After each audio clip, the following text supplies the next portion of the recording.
are back. If you weren't sure, just drive around this good past weekend.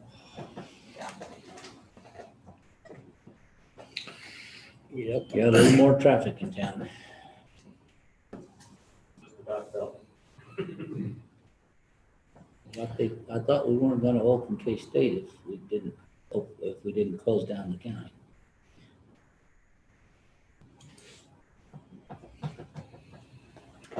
I'm just gonna plead the fifth.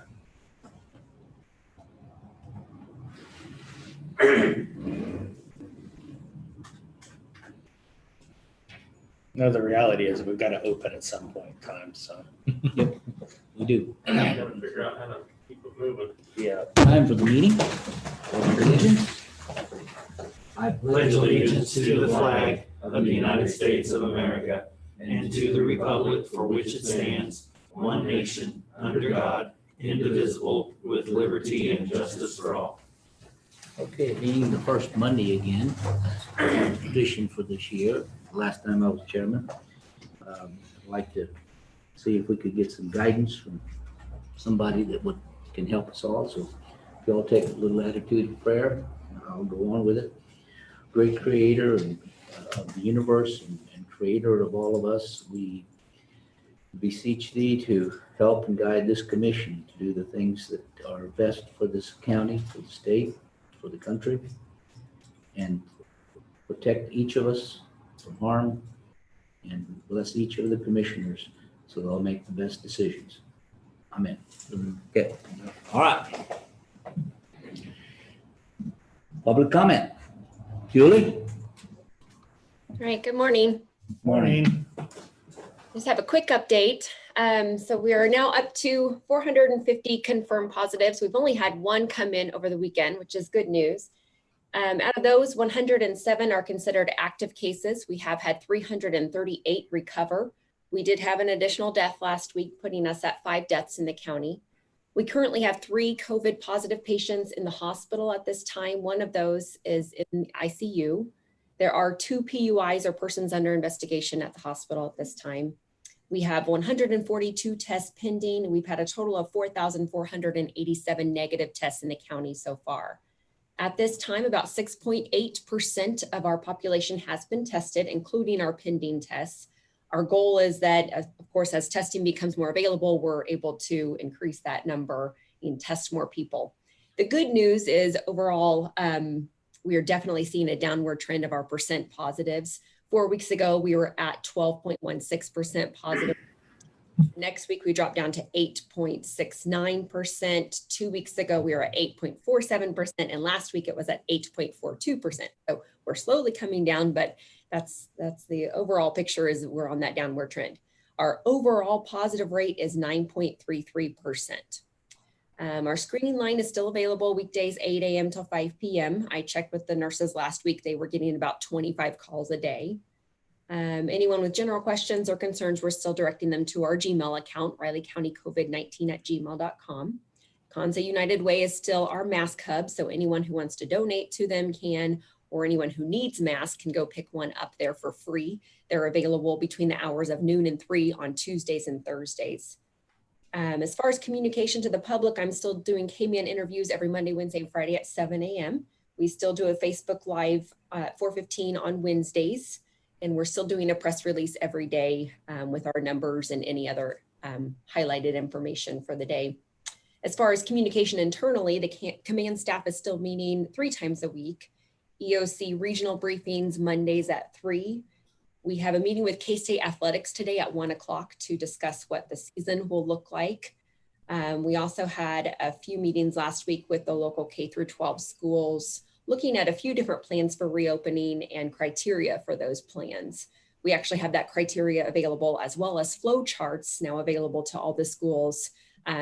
If a staff member were to test positive or if a student were to test positive, basically directing them on how to do that. So we had a good conversation with our nurses last Friday, the USD 383 nurses, and discussed some of their frustrations and also how we can hopefully relieve some of that. And those flow charts will definitely help with that. I think the schools overall are very well prepared for this next year. I feel good about that. And that's all I have. Any questions? I know. No. Thank you. Thank you. Okay. Anyone else, Leon, Dave, questions, comments? None from David, thank you. Okay. All righty, public comment then. Thank you. Morning, Commissioners. Morning. Clancy Holman, Riley County Counselor. I'd like to ask the board by motion to add 2 executive sessions to my time. We may not get to either one of them, given one of your discussion items in there. But I'd like to ask you to add them currently to the end of my administrative time. And then if we don't finish before we need to go on, we can always move it to the end of the meeting. I make a motion that we add 2 executive session to Clancy Holman's time. Second? All in favor? Aye. Thank you, gentlemen. Morning, Is it okay Tammy. if we just add those to today's agenda, that way we don't have to move them again? I'm sorry. Is it okay just to have that motion for today's meeting as opposed to just a specific time, that way we don't have to move them again? Sure, that's fine. Okay, just want to be sure. Sure. Okay, thank you. Absolutely. Okay, no other comments from public? Then, John? Yeah, Thursday afternoon, sat in on that bi-weekly Manhattan Area Recovery Task Force meeting.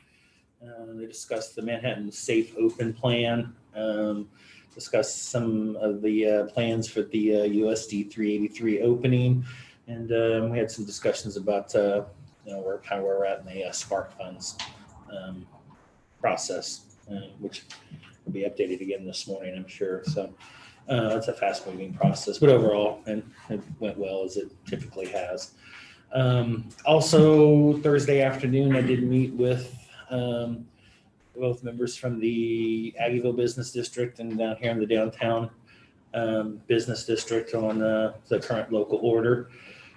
Obviously, there are some concerns and some frustrations, things going around with that. I know we're going to have a larger discussion about that on Thursday, so I won't get into all the details at the moment, but just some concerns, particularly with the very smaller businesses at this particular point in time and what that may or may not do to them. So had several emails kind of pop up on some other various related things over the weekend. I'll be working through the week on trying to get through those and see where we can get taken care of. And then also yesterday, because it was such a nice morning, I just went out for a little bit of a drive and kind of looked at all the area rivers and the lake and just kind of get an idea of where we're at there.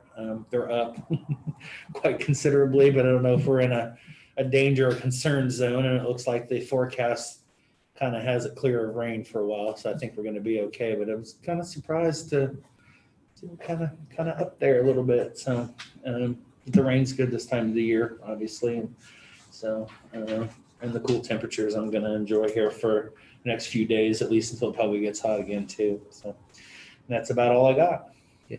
John, Ron?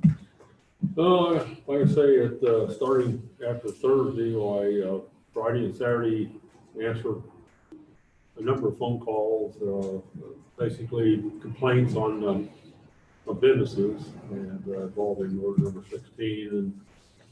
And one of them, why it's kind of a shame. All he wants to do is to try to stay in business with his mortgage and his high property taxes, and he came up with a plan he had talked to me about, and he filled out the paperwork for the health department, and Julie reviewed that and then gave me the okay, and then he ran up against Bob Isaac.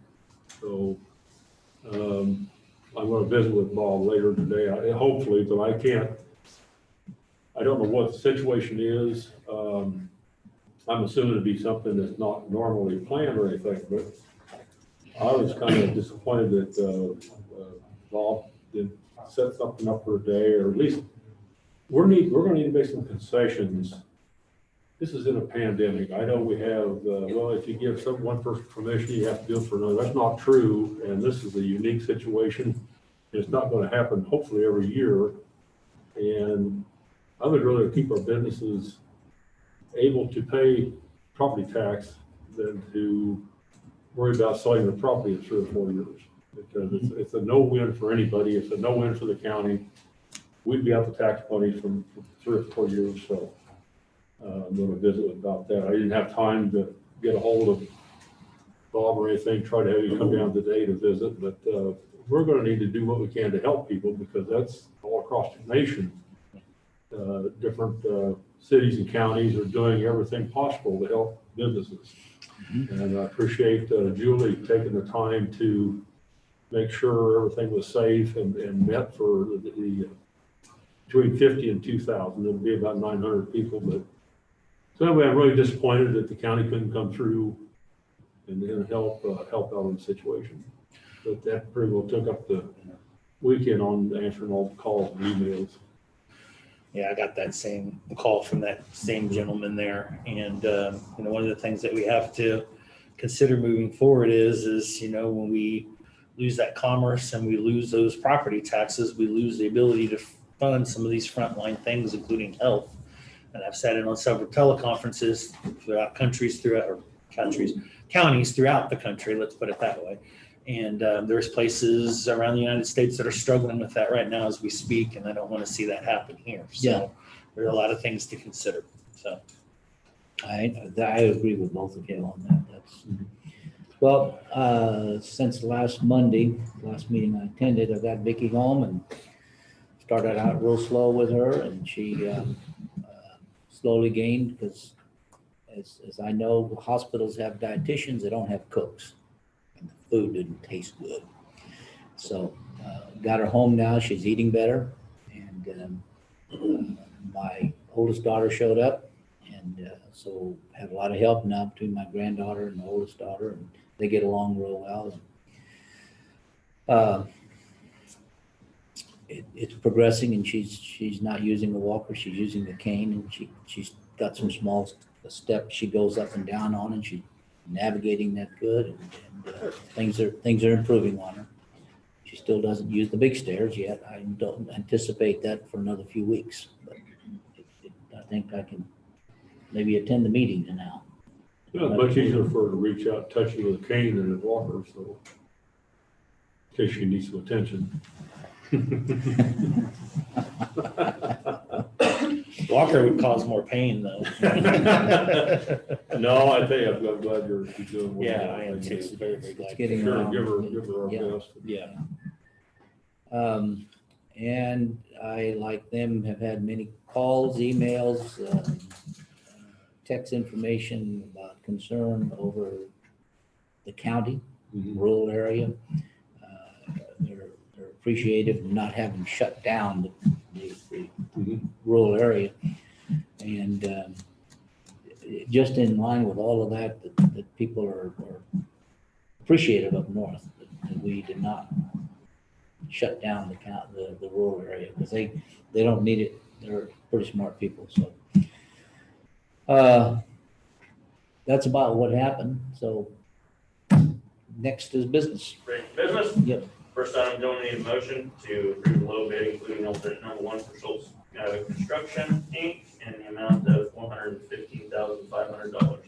If I remember correctly, that's about $250,000 less than what we were originally. So it kind of makes up the difference for the range and maybe gets us kind of back down into that 1.5 or so range that we had originally kind of planned on. So there's no objections. I'm going to go ahead and make a motion that we approve the bid for the RCPD firing range control building.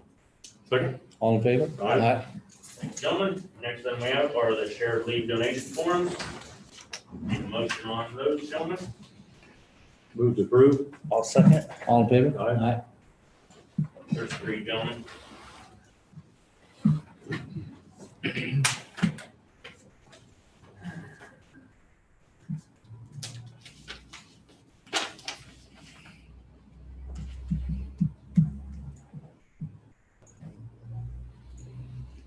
That emptied half of our attendance.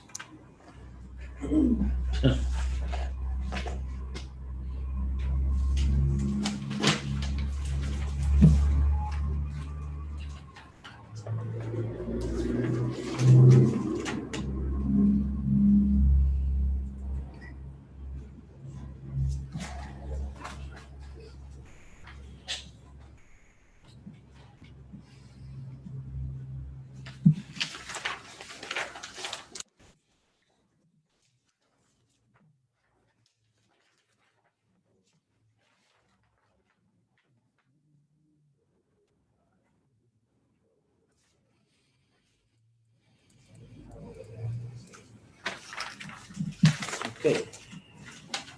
One more. Third.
Did you ladies have a good weekend?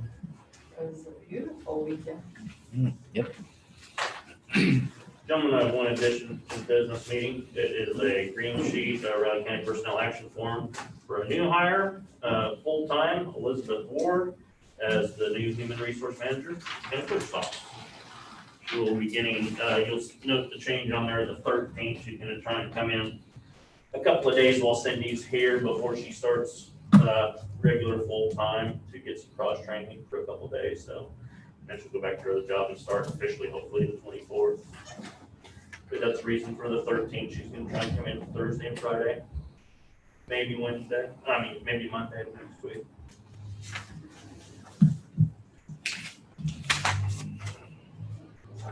If she's here Thursday, we'll bring her in and introduce her. Okay.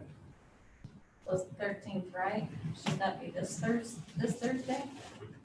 This Thursday is. Oh, wrong day. Yeah, this would be the We 6th. both got the wrong date. Cindy got the wrong date. First day I got it'd be I'm just gonna ask you, when do you leave? the 6th.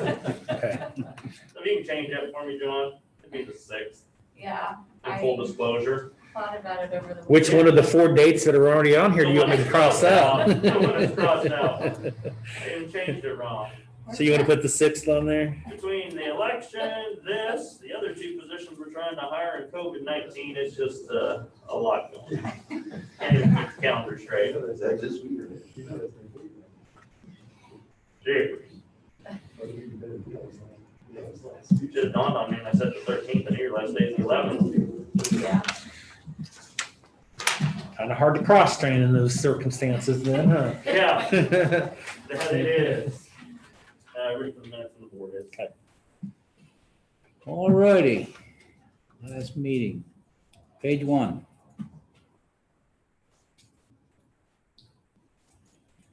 Page 2. Page 3. Page 4.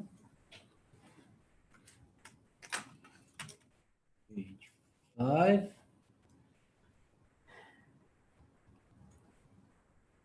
Page 6. Page 7. Page 8. Move to approve the minutes as written. I'll second. All in favor? Aye. Tentative agendas, look, gentlemen. Busy. Yeah, busy, not I bad. haven't looked at the 10th yet, but Any items for next week's press conference, gentlemen? I don't have any. Not for the election? Yep, We'll have the results before that, the unofficial results. We won't have the canvas for a couple Mondays. So Yeah, those are that's the true. unofficial results everyone has to remember. Yep. Which is very important because the unofficial results have been changed at a campus before. Yeah. For sure.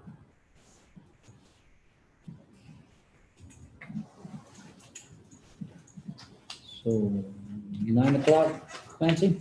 9 o'clock, Clancy, that's correct, gentlemen.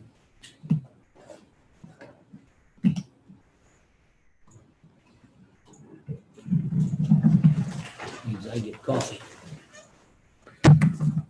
In here, I need to change out my calendar before I start making wrong dates.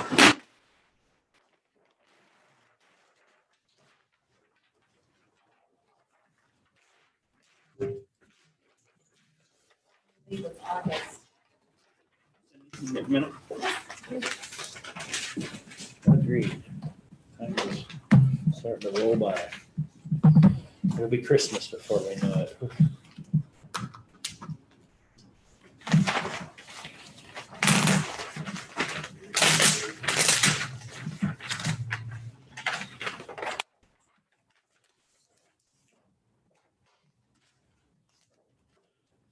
Another tree.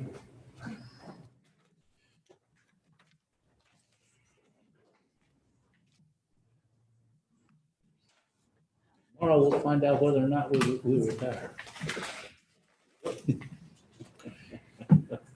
Figure out what now? Whether or not we retire. Oh, Yeah, whether or not need to attend any more meetings. Yeah. That's a good point. Get a little work done One this. for each. Okay. I can't swear that in that order. We're gonna have to kind of just figure out where we're going. But I'll tell them. Who made the coffee, Clancy? Was it good? Yes. You're welcome.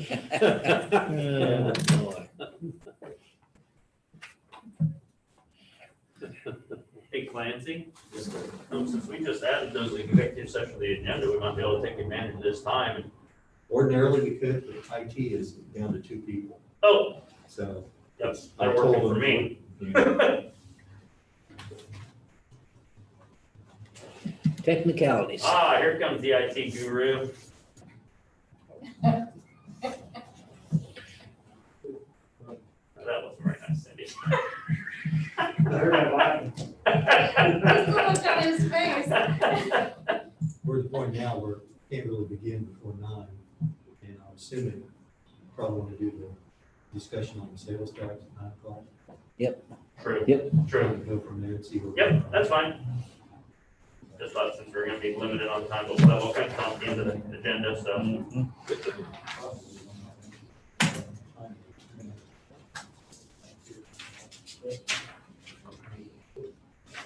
Had a nice visit Friday with BOCC. She stopped by and discussed the sales tax in part.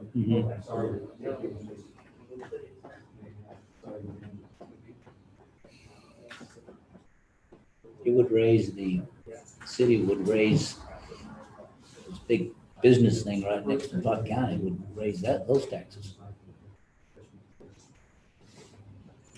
Raise them here also once we renew ours. Yeah. Just a raise. Yep. Well, no, but we would not go into Pot County with ours. With the county sales tax that's going to expire. We would not go into Pot County with it. Right. If ours doesn't expire, though, it raises it here, if we renew ours. Yeah, here, okay, but not Pot County. If the I city, understand that. if the city gets theirs away, they're gonna raise Pot County's taxes. But when we My put ours argument back is- in, My argument is it also raises it here, because our intent is to go forward with our half cent. Yes. Yes.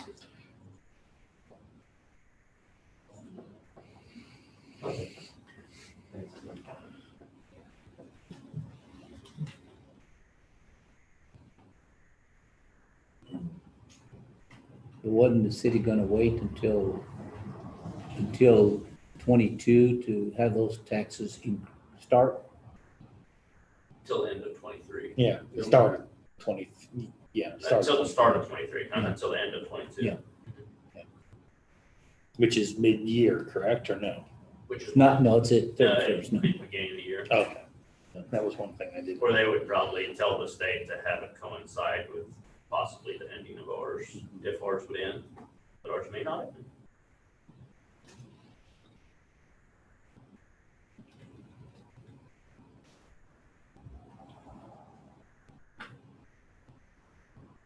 Yeah, it's kind of a shame, you know, we'd have to suffer through some some things that they did that shouldn't have happened. Number one is in the middle of a pandemic, when you don't have any money, you don't build a $12 million mechanic garage, $17 million parking garage, and $3 million on one block on 12th Street, just so people can walk on brick. To me, that's wrong. Spending $32 million that you don't have, you know.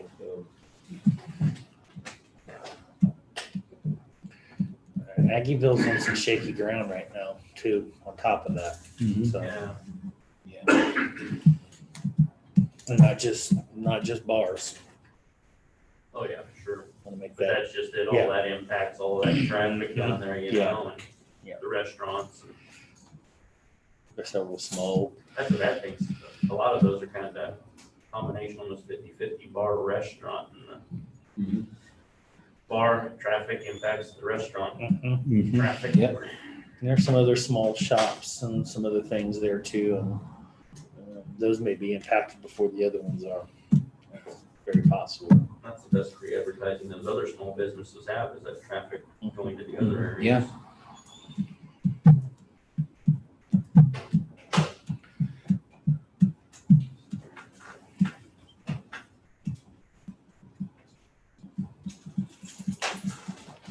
Commerce is what helps this country. Commerce is what makes this country work.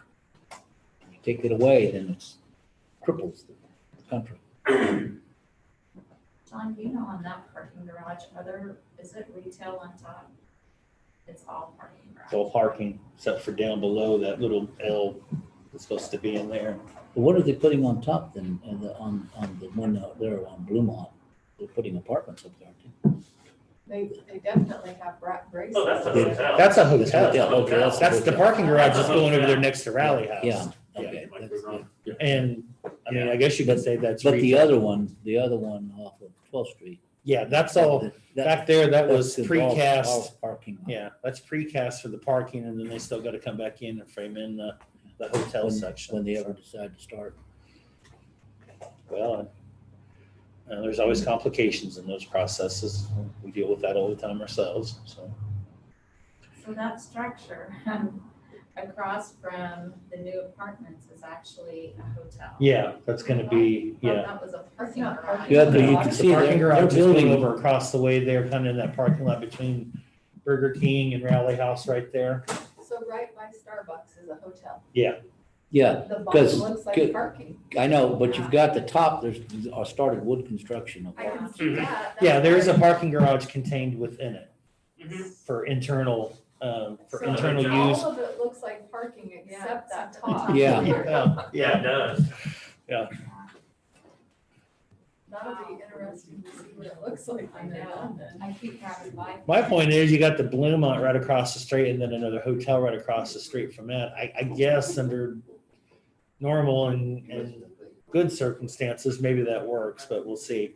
The parking part of it's interesting because we eliminate 107 just regular parking spots that now become part of that hotel, and they're supposed to be able to free those up when not in use, but the busiest times in Aggieville are gonna be the times when they're the busiest, so that really doesn't, I don't know, that'll just be interesting to see how that kind of works out.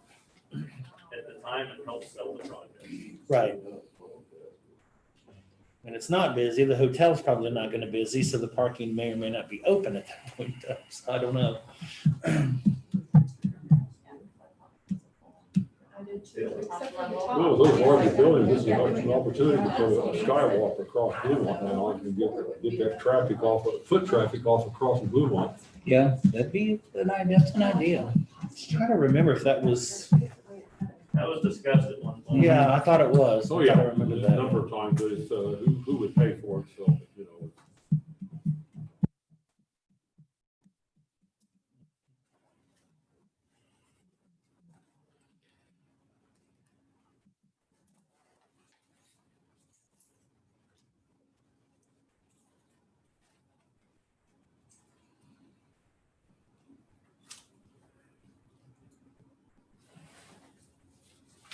And Clancy, we could plenty of time possibly at the end of the press conference too. Okay.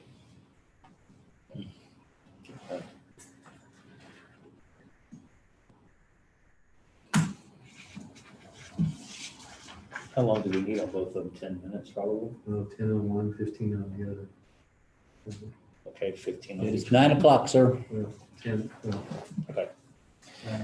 Morning, Commissioners. Morning. First, most important item, of course, Chairman, Janet makes a coffee. Okay. Stay out of trouble. Wanted to give you as much time as you need here on your discussion of the countywide half-cent sales tax. The board had asked that be on the agenda. And I would invite you to go ahead and make use of this time for that discussion. I just passed that up, gentlemen, because I think this is kind of the crux of at least a couple of the department heads or key administrators in Riley County that have brought up the subject, and what I passed out is a copy of the commission agenda report from the city. It clearly states on their document replaces the county tax of 0.5. Yeah, and And I think that's the crux of what department heads have brought to you, is that it doesn't replace, Yeah, because the that county is, may that is, potentially go forward. that is a misrepresentation that they're trying to get. I just feel it's a misrepresentation for them to find a way to get it passed, because we haven't had taken any action on it. And I think we need to take action on it. Because if you don't, then they may, in their wisdom, if you want to say it that way, are trying to see the public and saying it's replacing the county tax, and it's not replacing the county tax. So I think we should pass it and go on, and so that they understand that they shouldn't use the county as a crutch to get their tax passed. Well, the big disappointment to me is last, I think it was October, winter was, we went ahead and bowed to the city commission, deferred to them to allow them to go ahead with the tax question, and they were going to make the county whole as well as the small cities. Mhm. And everything was fine when we left the meeting, and the following week, I read on the front page of the paper, they decided to heck with the county, we're gonna go on our own. Right. Well, that's onerous to begin with. Plus the fact that, like the Potawatomi County Commissioner pointed out, they'll be collecting a huge amount of sales tax from Potawatomi County over there, because that goes from Tulsa Creek Boulevard east. Many Raleigh County residents in the city of Manhattan and rural Raleigh County shop in many places. The automobiles, Menards, Walmart, all the big stores, Hobby Lobby, tons of money over there. And I assume that money would just be spent in the city, probably a lot of it in Raleigh County. So that's, first of all, that's unfair to Potawatomi County. They have no say whatsoever in it. That's correct. Can't even vote on it. And so that's another portion too, but the most fair for the city of Manhattan is to treat Raleigh County fairly. And that means the small cities and all the people in rural Raleigh County, and continue on as it was, because it'd be a continuation of the existing sales tax, easier to promote, just as we have coming up now on McDowell Creek Road. Additional cost going to be how important that is to Raleigh County, the residents of Raleigh County. It's short-sighted of the, I think, of the city to think of only themselves and no one else. Consider the fact that in the middle of a pandemic, they just spent $20 million they don't have for another parking garage, and $3 million or so in walking on 12th Street, one block, and then plus a $12 million mechanics garage, so I think they need to revisit this and do what's best for the entire citizens of Raleigh County, and that's just continue the tax as it was, because it's been very well received and very well taken care of. I agree. I think in this particular case too, even if we wanted to push forth with ours this year, which I think both taxes are wrong to do this year, just overall. Yeah, but you can't control the city. Well, that's fine. But if we put ours on the ballot along with theirs this year, I don't think either one of them will pass. And that's just a fact, given the dynamics of everything and Okay. everything that we're. Explain to me the dynamics.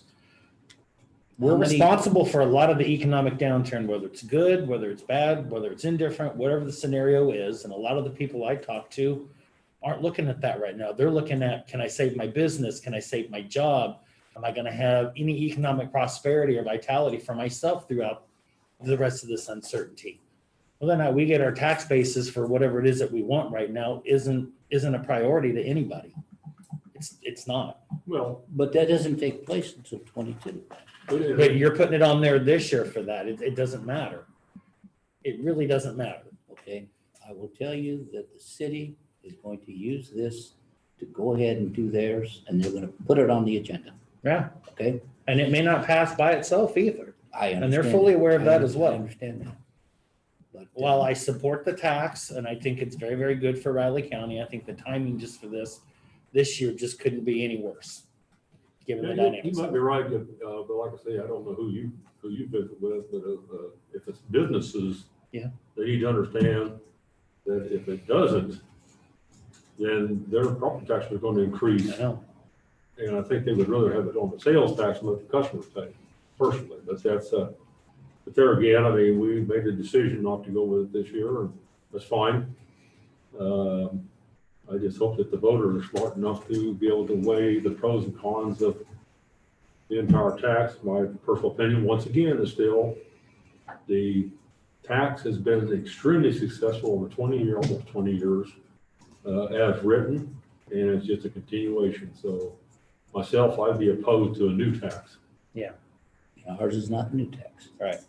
So, but you put this one on along with the other ones, and they're both considered to be basically an increase by virtue.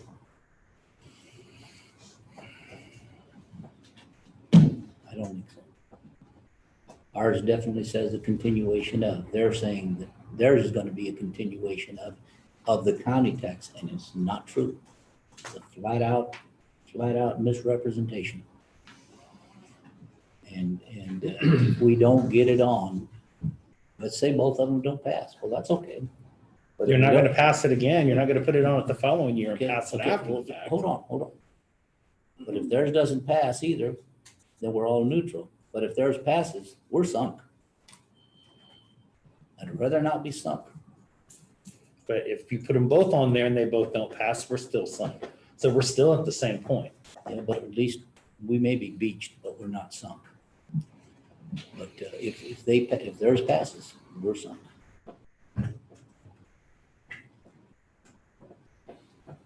We're still equal if both of them die. Until the end of 2022.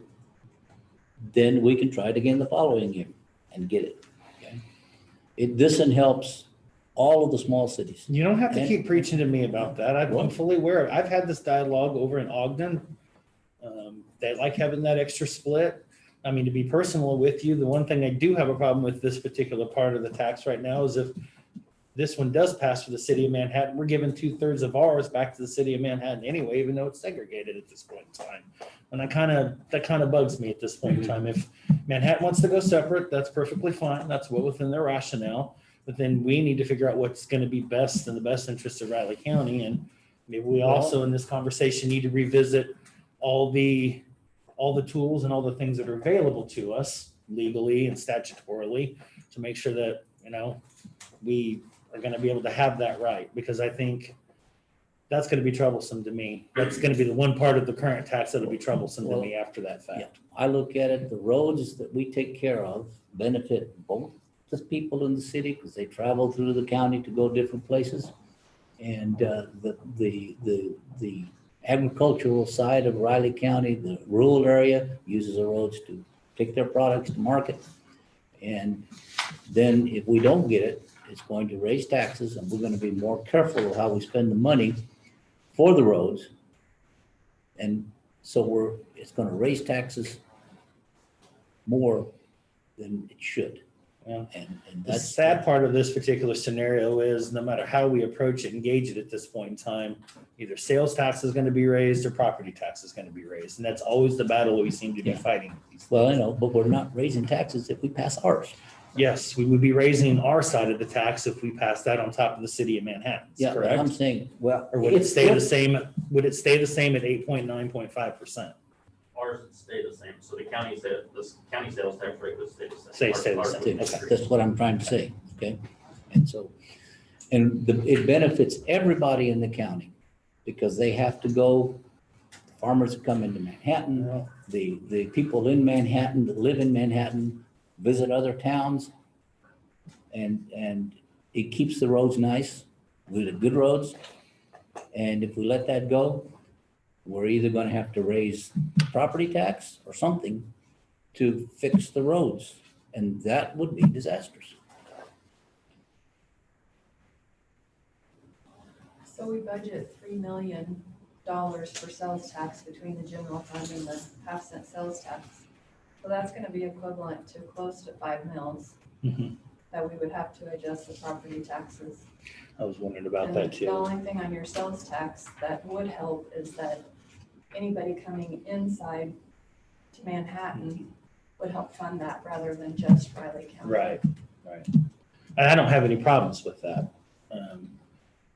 But I do, yeah, go ahead, Rich. No, go ahead, finish. No, sorry. I'm just gonna say, and I think the staff that brought this to the commissioner's attention understands the board has decided not to proceed Right. at this point in time. But if you guys wanted to, you can. We still have time. I just need to know for the ballot by September 1st.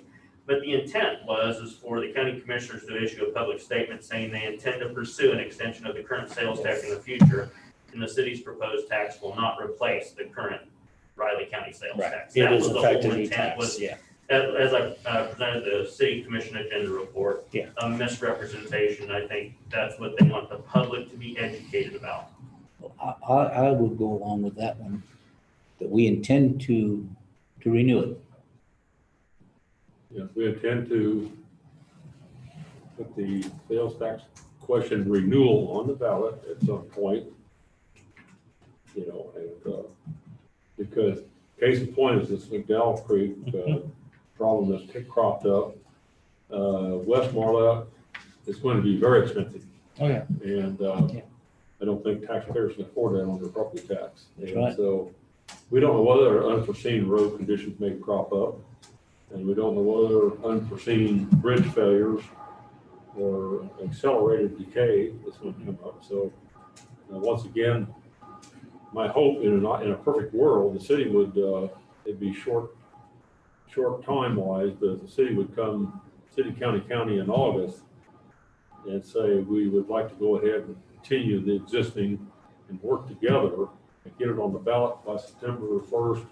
That would be the ideal thing. That would be the best thing for all the citizens of Raleigh County, including the Raleigh County citizens in Manhattan. So it would be fair to, after visiting with Paulding County, be fair to them.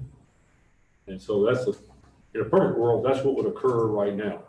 So we'll take a wait and see, but at some point, prior to 2023 anyway, Raleigh County needs to put this back on the ballot, because it's the best managed tax that's been a sales tax in the last 20 years. Yes, I sir. want to be sure I represent this appropriately, gentlemen, and not let me know what wording you would like. I put the board agreed by consensus they intend to place the renewal of the county half-cent sales tax on the ballot at a future date prior to 2023. The board stated the city sales tax does not replace the county sales tax. Agreed. Agreed. Right. Okay. That's all I had. Don't have time for one of those executive sessions, but we can probably get one of them at, I agree with Rich, after the press conference. Thank you. Okay, thank you. Uh-oh. Okay, I do have one question. Listen to what Rich read back. Do you intend to issue a public statement to that effect? Because the public needs to be made aware of this. yes. As well as the city. As well as the city, yes. Thank you. Clancy, did you hear that? No, it's not. Because I think generally you write those type of public statements up. Gary just asked the board if they intend to release a public statement to the public and the media to announce that what the consensus was. Sure. And they said they do. Yeah, Well, in all fairness to the taxpayers, we need to, so the taxpayers can make an informed decision when they go to vote. Do they want a new tax or a continuation. Get it done today. Good, thank you. Thanks, Nancy. Okay.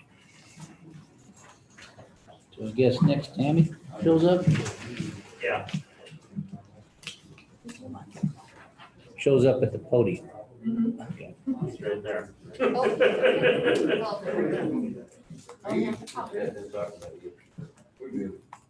Oh, good. That's what I was wondering. Okay. Heck, yeah. ESP. I haven't been to my desk for that an hour yet. I have. Yeah, okay. Well, before we go. Yeah, yeah.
There was a car that got rear-ended right up above Seth Child there on K-18. Yeah.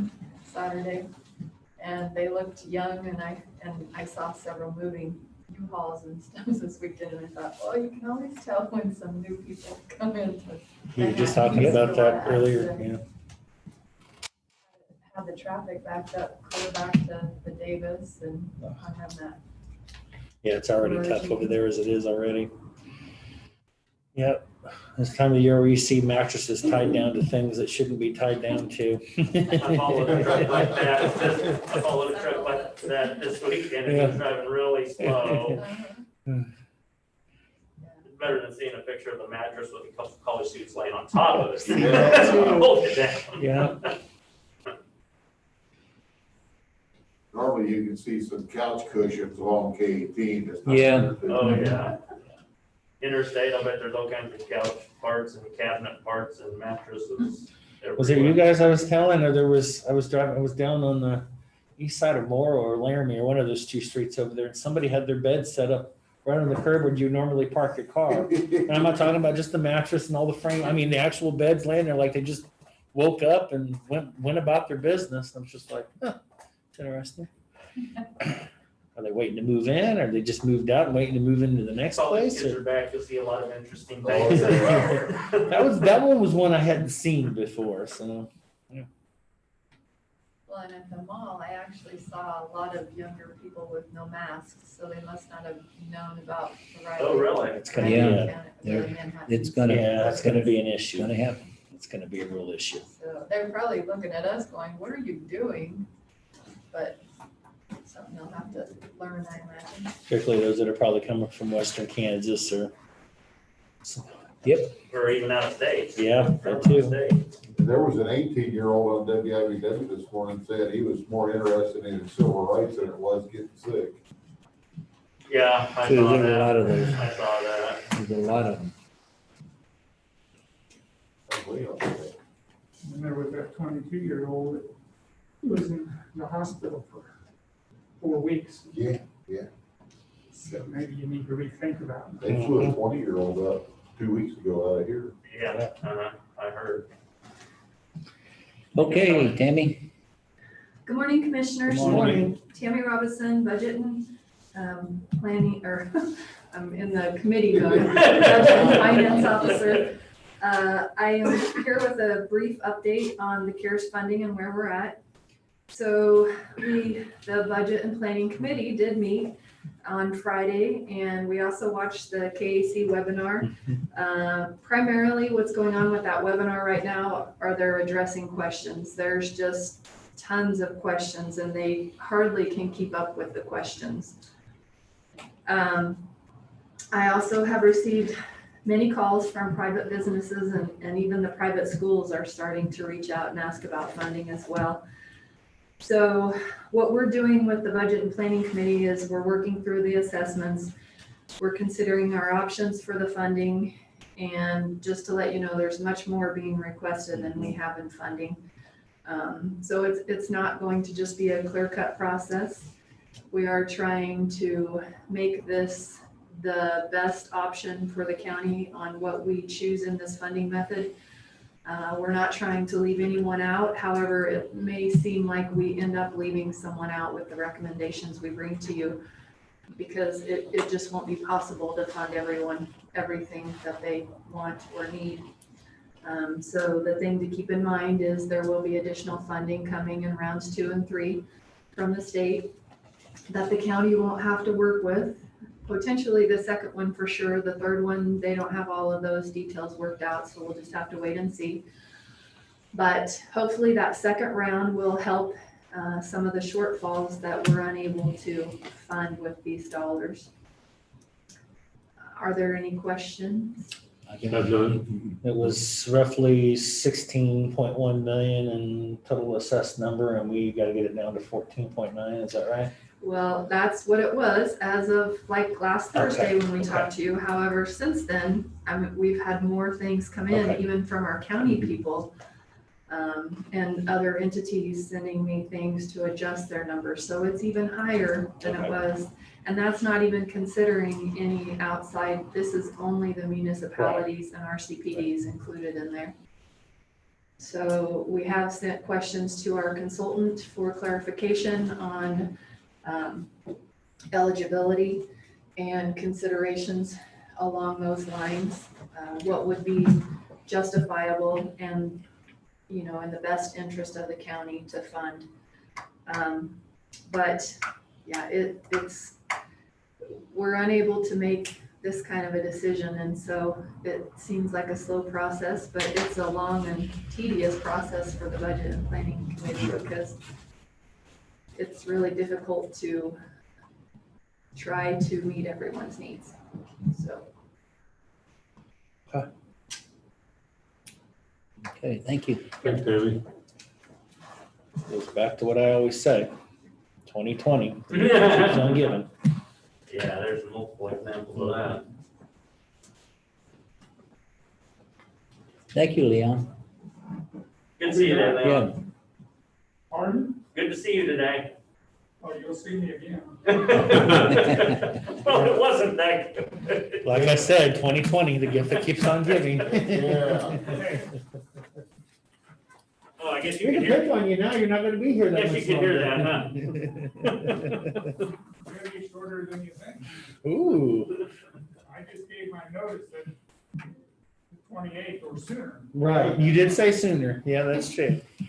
This whole coronavirus is really puzzling this weekend. That's what I think, like watching the Royals. If they test tomorrow morning at 8 o'clock, they test 300 million people at the ability. Okay, so what does that accomplish? Because on Wednesday morning at 8 o'clock, maybe some of those positive was either in the 13th day or first day, how would you know? Maybe some overnight, so I just don't understand that. Number two is what vaccine are our Kansas legislators taking that when Governor Kelly passed the ordinance on the mask, exempted the Kansas legislators.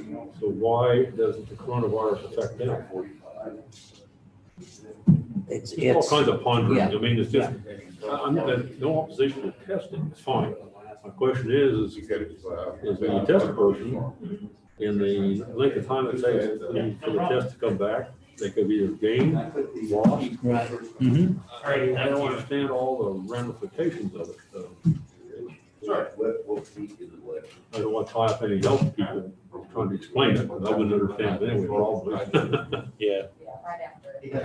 I'm not sure getting all like you thinking some morning I'm gonna wake up and it's gonna be gone. But you're gonna Yep, I understand.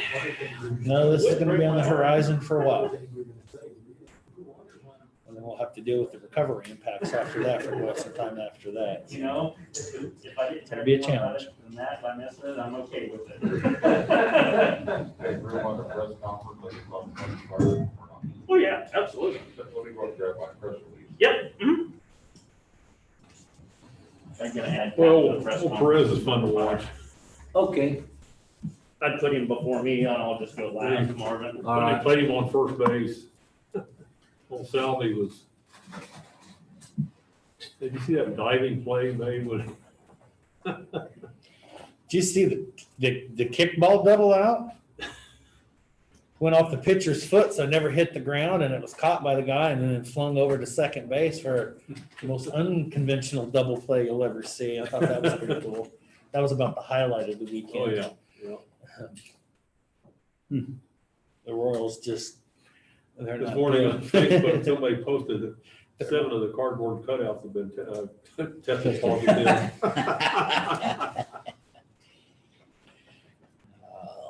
I thought about having my son go ahead and print one out for me and Mary and Dawn, and then ship them down to Kansas City, see if they'd set them up in the seat. Mhm. Yeah, it's still not the same though. What was it on, before Sunday's game, they said they left 43 runners on the base. They had back-to-back innings where they left the bases full. So, I mean, that's Oh, 6, really? right? Yeah. Back-to-back innings, had the bases full with 2 outs and got the last out. I watched a couple innings of each game. Yeah. And the White Sox actually look pretty good. They got a pretty good collection of young talent, so make of that what you will, but. Well, yesterday, the announcers had made note of the middle of the game about the White Sox batting. And especially, I can't remember, I don't know the White Sox players, the one that reached, his bat should have been a foot longer, but he reached out there and dings it over second baseman's head, Yeah. And there's always a philosophy I use when I played adult softball is, with my arm and stuff, I wasn't a long ball hitter. I'd feign, hit a right hand in left field, and I'd wait an extra split second and then go to right field.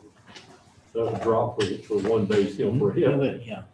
And that's what the White Sox, they were just getting a hit and a hit and a hit Yeah. and a hit, and the Royals come up. Each one of them wants to be that one to slam that ball in the wall. Yeah. And it just don't work. That's right. I agree. The guys that have that capability, okay, on a regular basis, but the other guys that don't, learn to have that gap double or Just- single or Just put it out there over the picture or over the second learn baseman. how to hit it just to shortstop. get that. Well, the guy Royals have in. enough speed that if you get guys on base early in counts, early in the outs, then you can move them over and manufacture runs, as they call it, but offense just isn't. I mean, that's what I don't get. Last year you had the AL hits leader in Whit Merrifield. You had the AL home run hitter and Solaire. You got 2 guys that had over 30 stolen bases, and it's like you can't make the offense work. I don't know. It's frustrating. Pitching is the biggest deal right now. They don't have any, in my opinion, resemblance of a starting pitching core, and that puts all of it behind. So I don't think a starter has won yet.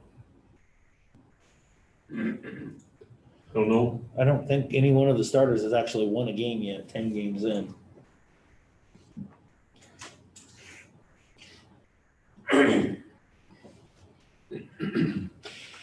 Well, my Braves are my National League team, and they look pretty good, so maybe I'll still have some excitement to look forward to in the fall here if it plays out. I know Major League Baseball's meeting today to discuss some heightened safety and security protocols, so we'll see how that goes. Big 12's meeting today too for football this morning sometime. Captain Pink's not here, is he? Uh-oh. It's You're not just, seeing it. You're not seeing it. this isn't the final version, I just noticed that I was working on it. It says call Rick if you got any questions. So I'll fix that So when I send it out. You can go ahead and start if you wish. Captain So I Pink's can not go here. with Pat. I don't see him. Go ahead and go with Pat. Okay. Yeah. Two I was looking at. All right. Good morning, Commissioners. Good morning. County Fire Chief, and we had a fire yesterday at Lakeside Heights. So Lakeside Heights is adjoining to University Park. Lakeside Heights doesn't have hydrants, University Park does, so we had to lay about 1,600 foot of hose to try to get to one of the hydrants, and a 500 gallon per minute hydrant at 1,600 feet doesn't give us a lot of water, so we hauled water and put about 20,000 gallons of water on this house. Total loss, we ended up having 5 stations, about 32 firefighters out there for 4 hours. About $150,000 loss for the building and another $60,000 loss for the contents. The good thing was the 12-year-old that was home when the fire started got out, called her mom, and then her mom called 911. So we had a pretty quick response, but the wind blowing the way it was and everything, it was a total loss. Did have no civilians were injured. We had one firefighter who was in the basement working when the floor collapsed and got a part of the floor caught him and bruised him up pretty good, but he's doing all right now. So just wanted to let you know, and I will send that press release out later. Any questions? All right, thank you. Thanks, Pat. Rich, I guess. Pink's not here, you go. Rick, medium for the Rick F. Yes. Yeah. Good morning, gentlemen. Morning. Remind everyone that we do have advanced voting still going on until noon today. So advanced voting's been going well. We have mailed out over 7,000 ballots by mail. We've received so far 4,000 of them back. We do expect probably around 1,000 of them today. On that mail ballot process, want to remind everybody about the process. As long as they're postmarked by election day, they have until the end of business to get to our office from the post office. So they do allow some time in there. You know, it's not a strict deadline on those mail ballots if they're not in our office by Tuesday. So they have to be postmarked by election day, but they have until Friday to get into our office, and they will be counted in the canvas is where those are counted. Okay. So just so you know. Encourage people to get those mail ballots in. Another option also, because timelines are getting close, is they can bring those ballots directly to the Riley County Clerk's office, and or you can also drop them off at your polling place. So if someone has a mail ballot and they're procrastinate tomorrow, the polls are open from 7 a.m. to 7 p.m. tomorrow. And so I'd encourage people to receive those ballots and haven't gotten them in yet to be sure they get here to drop them off at our office or take them directly to their polling places. We do intend to have all of our polling places open tomorrow from 7 a.m. to 7 p.m. for people that would like to attend in person. And like I said, we do close advance voting at noon today. That is by state law.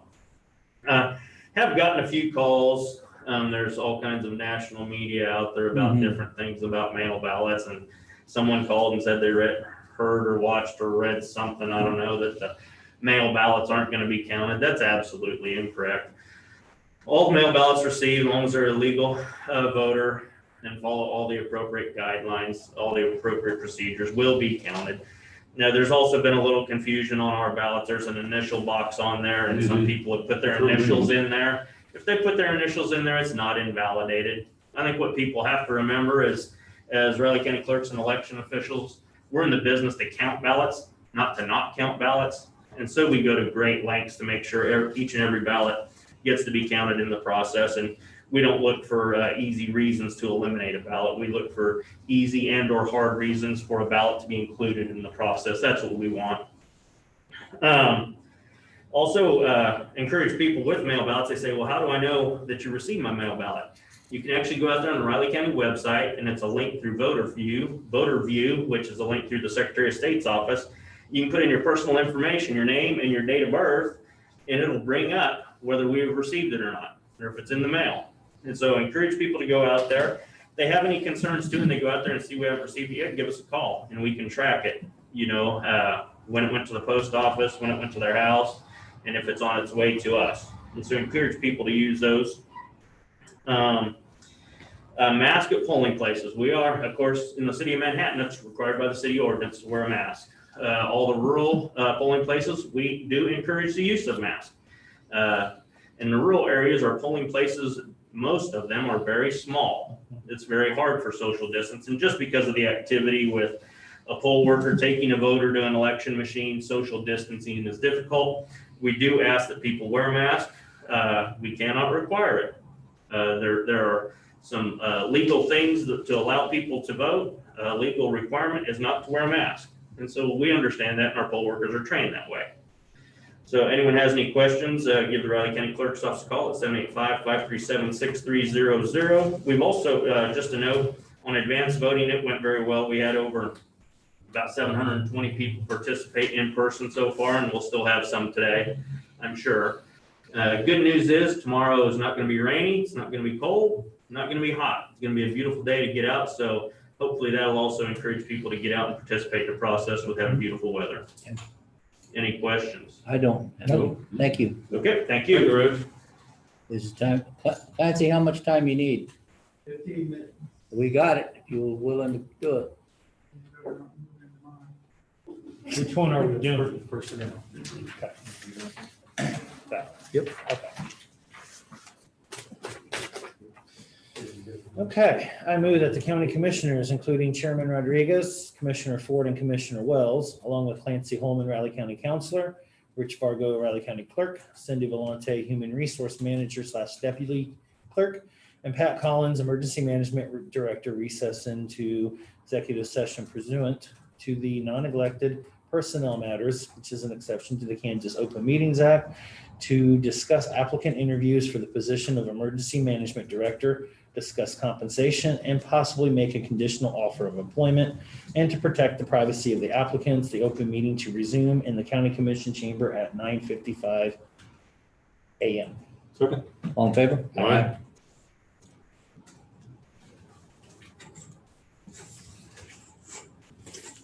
Yeah, if you turned it upside down, that'd be bad. Yeah, upside down would be a sign of distress. Yeah.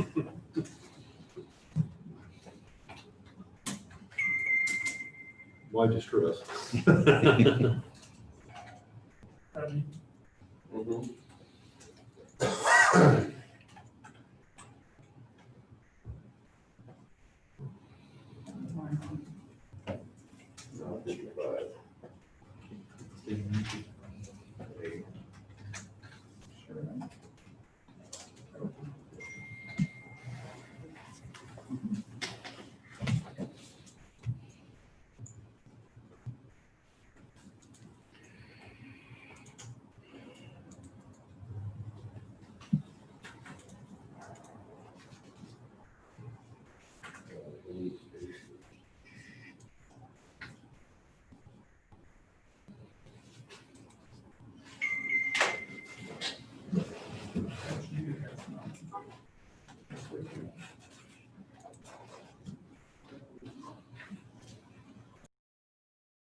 We're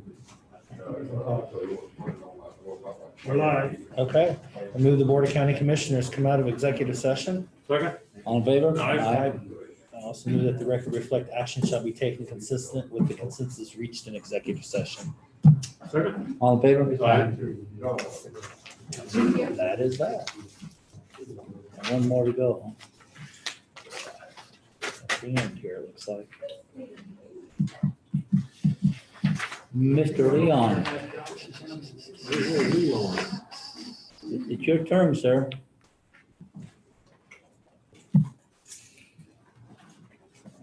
All right, how do I get back to the, Just minimize the screen up there. where? Little minus button. Go back down to where it says agenda. I think I'll have to scroll down after that, won't you?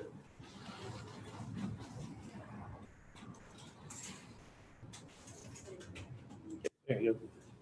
All right, well, good morning, Commissioners. Morning. Leon Hobson, Director of Public Works, here to talk to you this morning about the McDowell Creek Road reconstruction project. And so you knew we had run into some difficulties with areas that were pumping and breaking up. And Terracon, we hired them to come in and do some testing for us and make some recommendations and that sort of thing. And so I'm here today to present those to you.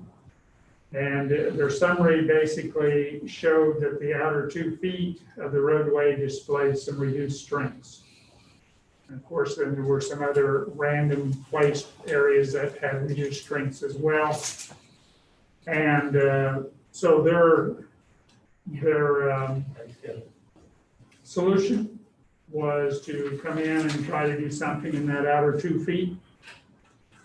Try to do something in the shoulder area, just adjacent to the roadway.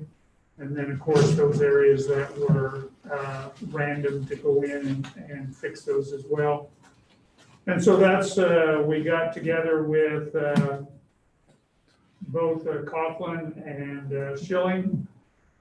Actually, staff came up with a plan of coming in and restabilizing those areas that had not had asphalt placed on them, 8 foot wide. Unfortunately, the reclaimer is 8 foot wide. It'd be nice if we were a little less than that, but by the time we get out onto part of the shoulder, you know, foot and a half, 2 feet out on the shoulder, we'll be redoing 6 feet of the lanes, which is probably a little overkill. But by the same token, with the constraints of the equipment that's available, that's about where we're at. So we're basically going to go in and retreat. The proposal is we go in and retreat that area. And then we would we'll come back with, well, let me go back to the area that has the asphalt on it. And rather than try to tear up all that asphalt that we just put out on there, the 2 inches of asphalt, we would come along and there was, we would try to do 2 feet of shoulder, 2 feet of the roadway, and an equivalent to the 8 inches of stabilized base with the cement is about 16 inches of rock. So that was our proposal, was to come in that 4 feet, including the shoulder, put 16 inches of rock in. Then we would come back in and fill back in over part of that where we'd taken the 2 inches of asphalt off. We would put that back on, and then Schilling in this area would come in and they would do 2 lifts of 1.5 inches each. And if you do the math, that's more than the 4 inches that we had originally planned. Staff again took a look at it with the uncertainty of what's there from the stability of the subgrade. We found that it was probably a good thing to go ahead and look at putting another inch of hot mix asphalt for the strength and just to spread that load out a little bit further onto it. So that's the other proposal we're looking at, is adding that 1 inch of asphalt. So we'd look at 2 lifts of 1.5 inches on that area that's already got asphalt. The rest of it, we would do a 3.5 inch base course and then 1.5 inch surface course. And the other thing that we, in talking with Coughlin and talking with Schilling had talked to us about on that 3.5 inches to maybe go with a 25% wrap. It would be less expensive. It would help defray some of the cost of that extra inch that we weren't thinking about. And Gary and I talked, and we talked to some other people, and as long as we felt, as long as we could keep that the 3% voids, which would mean they'd have to add extra oil to it, that for a base course, that would work. It was also the other thing that kind of helped in that manner was it was a KDOT approved mix design.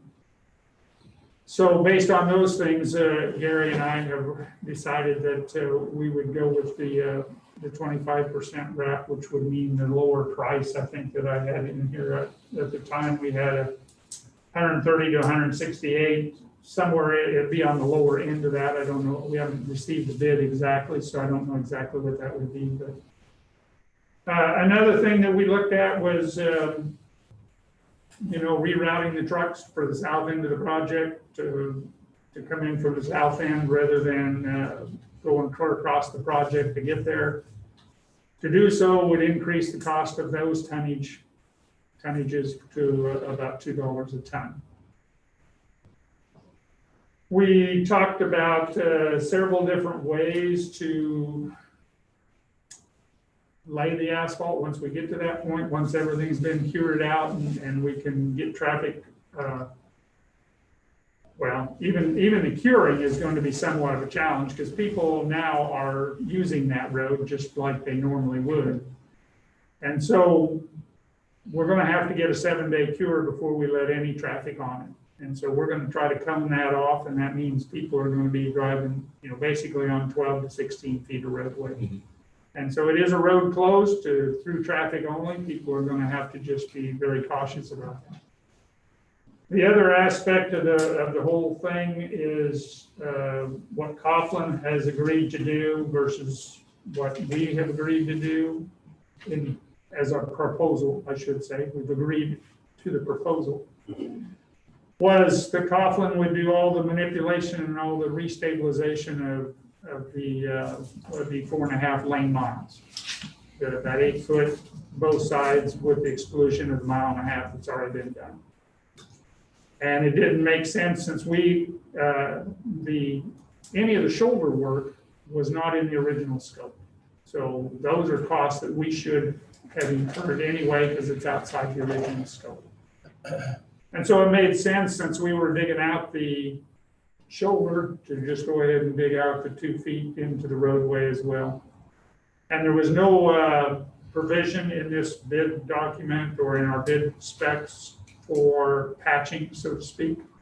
And so these soft spots that were found that were random throughout, we went in, we dug those out. We've already done that. We dug them out, put in rock, and got those areas solid again. And then we put material on top that Coughlin will now come through and stabilize when they come through. So that's kind of it in a nutshell, in a summary. Questions, comments? And then we'll be, like I say, we'll be running the loaded trucks on around 177 coming in from the south end. For the south half of the project. Right. The north half, the 1.5 miles to the north, they'll be coming in on. Okay. Keep us load off if we can. Yeah, that's sure disagreeable. Sure an expensive little road. I know, at least we're not spending that $6 million on the north end, so thankfully.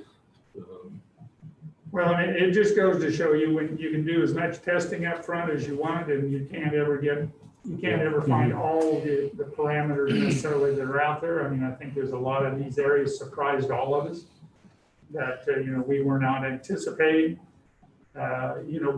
We've got some theories as to why we didn't get the strengths or why the strengths aren't out there, but, nobody knows for sure. So the bottom line is we know that they're not the strengths that we need to have to put that asphalt on top and preserve our investment from that standpoint. We're spending a lot of money for asphalt. Yeah. no sense in half doing it, so. And you want to make it last and be out there for a long time. And I do have the money within Public Works and, between Public Works and the amount of money that sales tax provides for our asphalt program. Mhm. Between those two, we still have, we still do have the adequate funds to make this all work. Tammy? So you have that federal fund exchange money in CIP, would this qualify for some of those dollars as well? It could, yes. So you would also have that. Yeah, line item. Thank you. Okay. Well, I'd move to approve the proposal as presented and to continue the reconstruction of Dale Creek Road. Second. All in favor? Aye. Thank you, sir. Okay, just so you know, the plan is for them to start Thursday. Okay, The county is out there today. We're working on the asphalt portion of it today.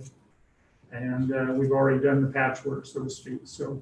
Thank you. Weather permitting, about what are we looking at time-wise?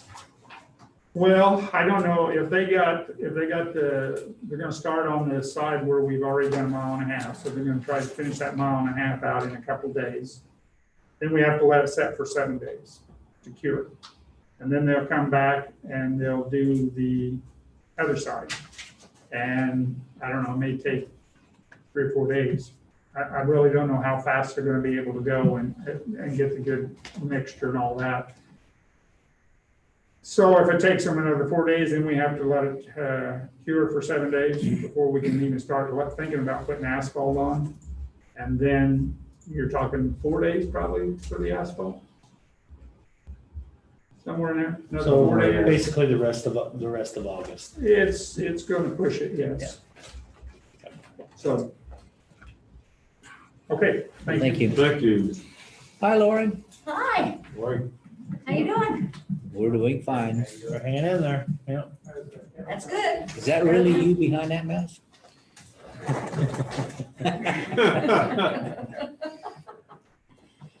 I think the biggest struggle I've had with the mask wearing is you just don't realize how dependent you are on reading lips when people talk, Yeah.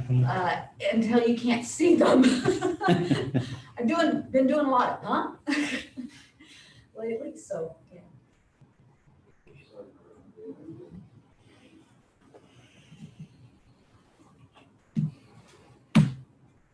Well, I have 5 minutes. I'll be right back.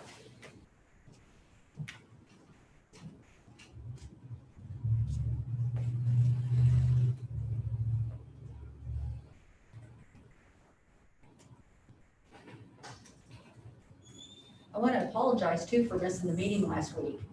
I didn't have it on my calendar. Actually, with the way everything went on Thursday, that actually worked out kind of well. So it's all good. Cindy helped me out. I now have it on my calendar through next year, so Okay. I should be okay. It's okay. We've all had to adjust to all kinds of different things here over the last few months, so it's all good. Yeah, no kidding. Yeah. It's all good. No kidding. I saw. In fact, if I'm not mistaken, Captain Fink has stood us up twice in a row now, hadn't he? Yeah, so don't feel bad. Okay. Well, I do feel bad when I have standing appointments and I should be there. I think it's the first one I missed, so it'll be my last.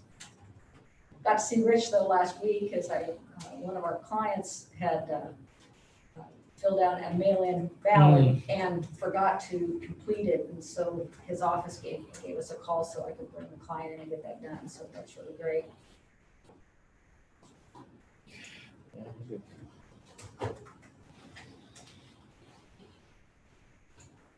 Biggest thing with this whole COVID thing is of course, our day operations is shut down and I don't get to see the clients as often. I've been making specific trips to houses and stuff just so I can see people. Yeah. Yeah, it's made us all adjust on the fly. Yeah. For sure. And, circumstances change all the time. And God bless Julie Gibbs and what her and her folks are going through right now. Oh, great. Okay. Great. Okay, good, appreciate it.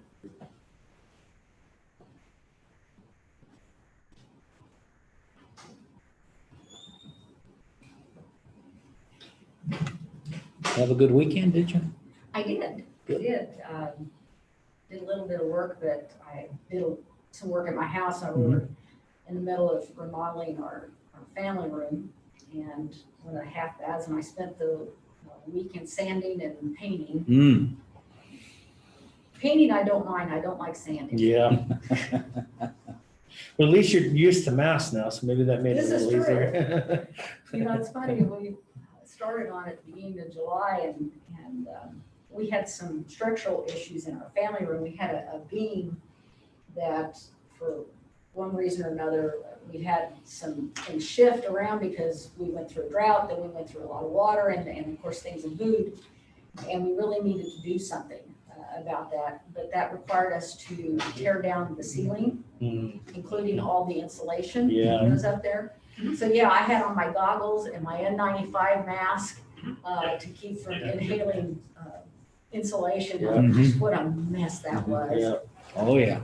I looked like a gray snowman when I came out of there. It was just, because it was blown in insulation and getting that all bagged up. Is that the new school insulation or the old school that, Old school. yeah, yeah. Now, my house was built in the 70s. Yeah, so, okay. yeah, so it was a mess. And I was grateful to have my mask and have my goggles. But it was also very hot and sweaty. Mhm, Because yeah. of course you couldn't have the air conditioning on, so you know, you had to shut all that off. Oh, man. And you didn't really want to run fans because of all the insulation and all that do is just blow it around. And it was quite the project.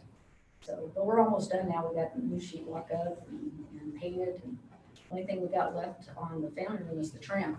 Okay, Get the trim getting down to the done. very end then, yeah. So yeah, we're making some good progress. One thing I will say about doing home remodeling stuff is I love destruction. You take, you know, that. Little therapeutic, Yeah, maybe a it's little bit, very yeah. therapeutic, Okay, taking yeah, that hammer yeah. out, that sheetrock and take out some of my aggression. Yeah, And you get to see the fruit of your labor, you know, you really can say, oh, yeah, we got that done. Look at that. That looks good, you know.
Check this.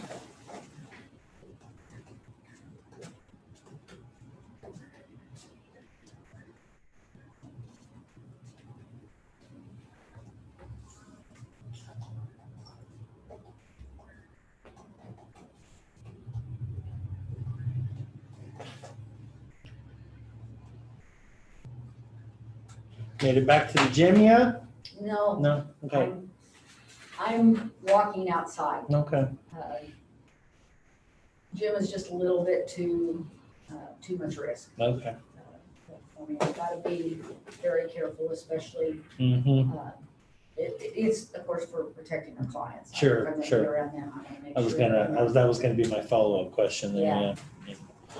And they're requiring masks and they do quite a bit of cleaning, so I think the risk is reduced, but it's Well, still there. My husband is going there for Yeah. physical therapy. Yeah. He had shoulder surgery back in May, and so he's been going a couple of times a Okay. week to maximum performance. In fact.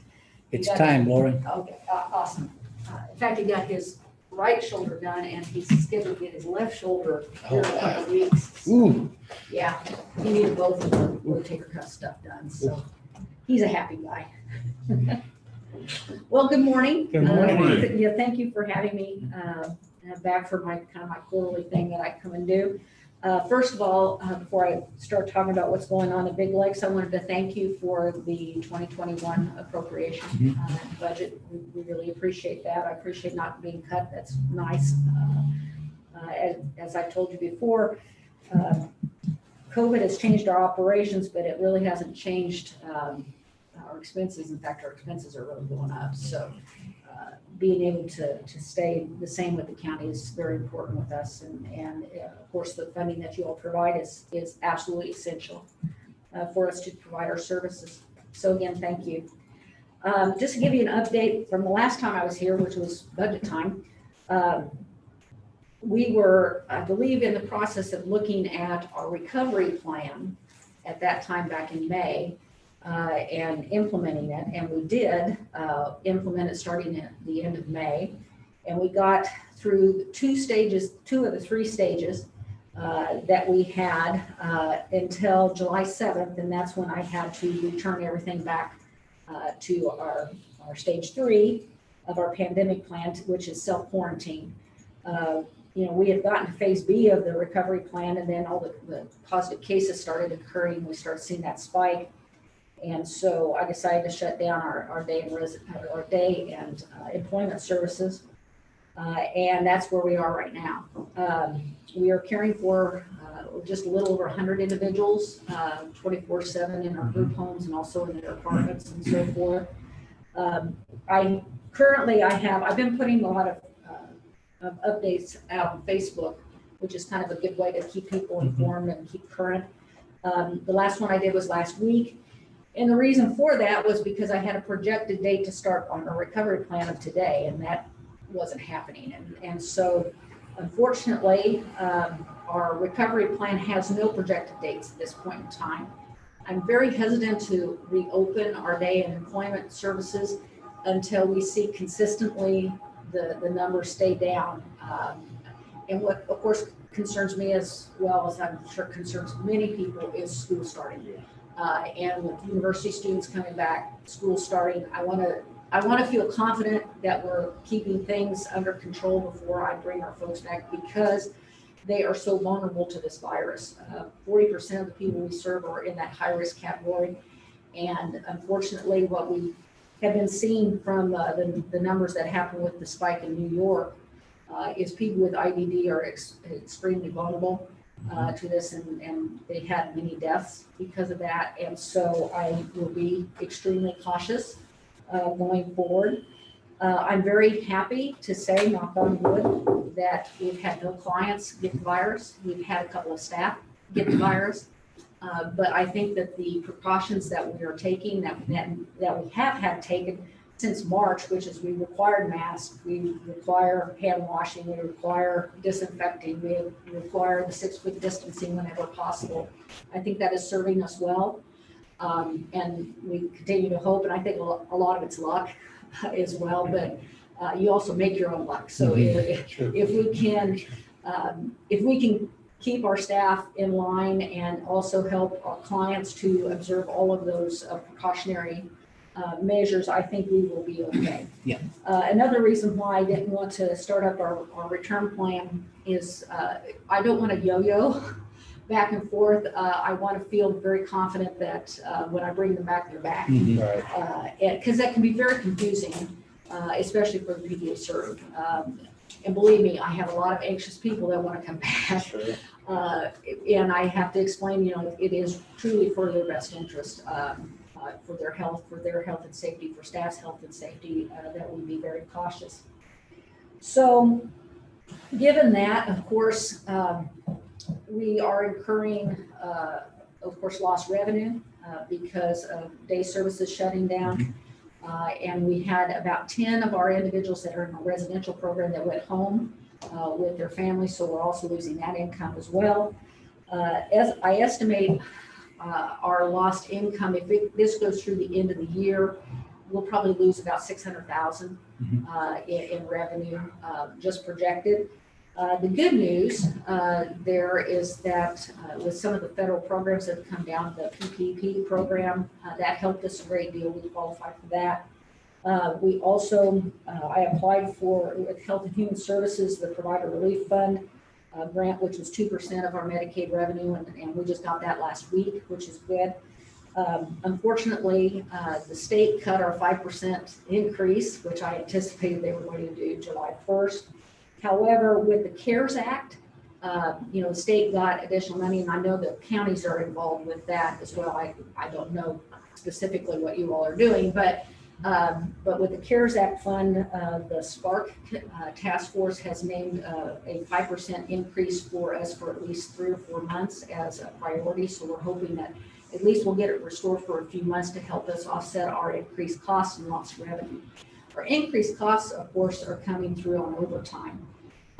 Overtime expenses are just crazy right now. We can't hire people. We're just not getting applicants at all, and this is risky work. And we're also paying an extra $2 an hour appreciation pay for kind of hazard pay for our folks for the potential for exposure. So all of those things kind of come together to make things kind of crazy. Regarding finances, I've had to tell the board that, in fact, I told them this back in April, you can just take the 2020 budget that we plan to throw it out because it's going to be nothing like that. Fortunately, we do have reserve. Fortunately, we also have our foundation. Our fundraising efforts this year have actually been great. The Manhattan community, the 4 counties that we serve, people have been very generous, and that's greatly appreciated because of course our foundation also helps offset our operation costs through our endowments. So they're giving us about $150,000 a year, and they may end up giving us more this year, depending upon the status of things. Of course, we have the HEROES Act that's being discussed at the federal level. There is actually something very specific in the one that was passed by the House for IDD funding to help increase our what they call FMAP match. And I'm hopefully we'll see that. Also on the Senate side, what I like that I'm seeing there is liability limitations, which would also be very helpful for nonprofits that are having to work with individuals that are positive, because of course, if any of our folks get sick, we're going to have to take care of them. And we don't want to have to send them to the hospital unless we absolutely have to. So all those are issues that we're anticipating. My pandemic response team has been working very hard on those kinds of scenarios and what we would do to provide those services and supports if we had to. My thought is if we plan, we won't have to do it. So here's hoping that's the plan that will work. So I will tell you this afternoon I have a call planned with Senator Moran's office to discuss the legislation that's up there right now and how it can be helpful to us and what is helpful, what's not helpful, and so forth. And other than that, that's pretty much all I have, unless you have any questions for me. You've been busy. Yeah. It's Puts challenges on you and what you well, do. it does. It's a very strange environment that we're in, and of course, I'm continuing to go to work, but we have that huge building that we have our day of employment services in, and there's only about 6 of us that are there right now. Everybody else, our direct support folks, are working in homes that are out and about, providing those services and supports where they're needed, and then all my other administrative staff, as many of them as we could, are working from home. So it's just very strange.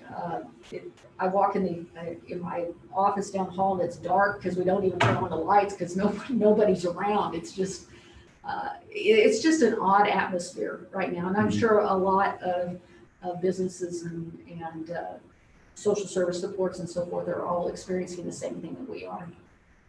But so far so good, and we hope that it continues that way. Well, thank you, Lori. Thank you, Lori, for everything you're Thank you, doing. Lori. Appreciate it. You bet, and good luck to you all. I know that this has probably affected budgeting for you all as well. Yep. It's amazing, you don't really realize how everything is so tied together to make an economy the way it is, and then see where the weaknesses are and yeah, it's just been an interesting study for sure. And I'm sure years from now, economists will be studying what happened during this period of time. Because it's pretty unprecedented. Yes, it is. All right, well, thank you again for your Thanks support. again. Thank you. Yes. And of course, if you have any questions at all, you know where to find me. Okay. All right, Thanks Thank again you, for Laura. doing what you do, Thanks, Laura. Lauren. thank you.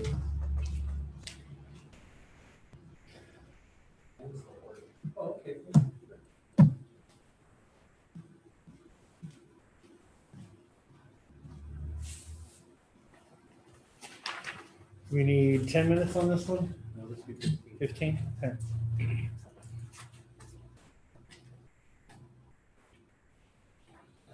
Go ahead.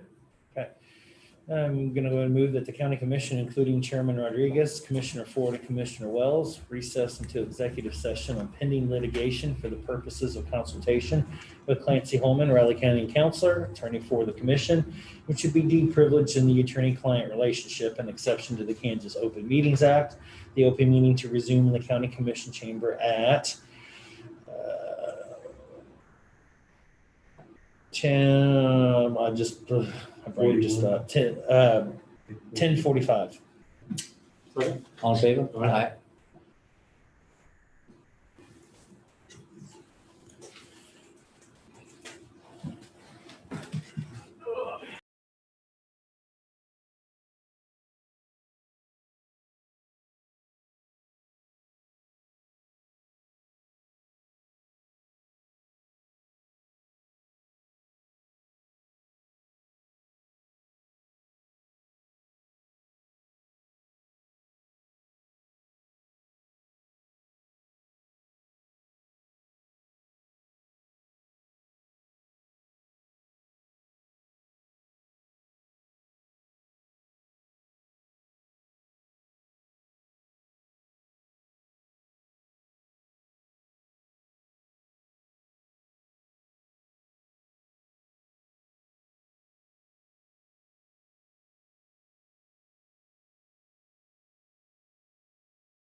Okay, I move the Board of County Commissioners come out of executive session.